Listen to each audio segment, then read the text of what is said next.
தொகை எடுக்க வேண்டும். என்னது, ஏடிஎம் கார்டு இல்லாம ஏடிஎம் யூஸ் பண்ண முடியுமா? நம்ம கண்ணை கட்டுவோம்.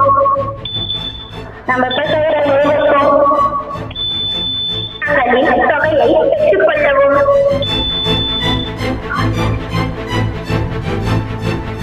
எவ்வளவு அழகா கண்டுபிடிச்சிருக்காங்க பாருங்க. படிக்காத மக்கள்லாம் ஏடிஎம் யூஸ் பண்ண ரொம்ப கஷ்டப்படுறாங்க. அவங்க பேங்க்குக்கு போய் ரொம்ப டைமும் அவங்களுக்கு இதாகிறதுனால அவங்க நிறைய ஒர்க் அவங்களுக்கு பாதிக்குது. அதனால நாங்க விக்சித் பாரத் இந்த ப்ராஜெக்ட் எங்களுக்கு சர்க்கார் ஸ்கூலுக்கு வந்தது. அதை வச்சு நாங்க இது ஆத்ம நிர்பர் பாரத் அந்த தலைப்புல இந்த ப்ராஜெக்ட் நாங்க செஞ்சோம். இது படிக்காத மக்கள் அவங்க கண்ணை வச்சியும் கைரேகை வச்சியும் காத்துறதுக்குமே நாங்க இந்த ப்ராஜெக்ட் பண்ணோம். பாமர மக்களும் பயன்பெறும் வகையில படிக்க தெரியாதவங்களும் ஈஸியா ஏடிஎம் குள்ள போயிட்டு பணம் எடுக்கிற வகையில இந்த மாணவிகள் ஒரு அசத்தலான விஷயத்தை கண்டுபிடிச்சிருக்காங்க.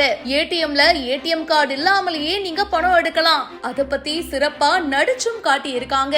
விக்சித் பாரத் பில்டதான் 2025 அப்படின்ற மத்திய அரசின் திட்டத்தின் கீழே பாண்டிச்சேரி சோரப்பட்டு அரசு பள்ளியில ஏடிஎம் கார்டே இல்லாம படிப்பறிவு இல்லாத மக்கள் கூட பயன்படுத்தும் வகையில ஏடிஎம் ப்ராஜெக்ட் ஒன்னு உருவாக்கி அசத்தி இருக்காங்க. அதாவது இந்த மிஷன்ல நம்மளுடைய கருவிழி மூலியமா அடையாளம் காணப்பட்டு ஒரு ரொபோட்டிக் வாய்ஸ் நம்மள வெல்கம் பண்ணும். அதுக்கப்புறமா பயோமெட்ரிக் மூலியமா நம்மளுடைய கைரேகையை வைக்கணும். சோ இதுல நம்மளுடைய ஆதார் கார்டு, அதுக்கப்புறமா பேங்க் அக்கவுண்ட், எவ்வளவு பணம் இருக்கு, அக்கவுண்ட் நம்பரு எல்லாமே சொல்லிடும். அண்ட் நமக்கு பணம் எடுக்கணுமா இல்லனா பேலன்ஸ் எவ்வளவு இருக்கு பார்க்கணுமா, இந்த மாதிரி எல்லா விஷயத்தையும் அந்த ரொபோட்டிக் வாய்ஸே மென்ஷன் பண்ணிடும். இதனால எழுத்தறிவு இல்லாத மக்கள் கூட ஈஸியா பயன்பெறும் வகையில வடிவமைச்சிருக்காங்க.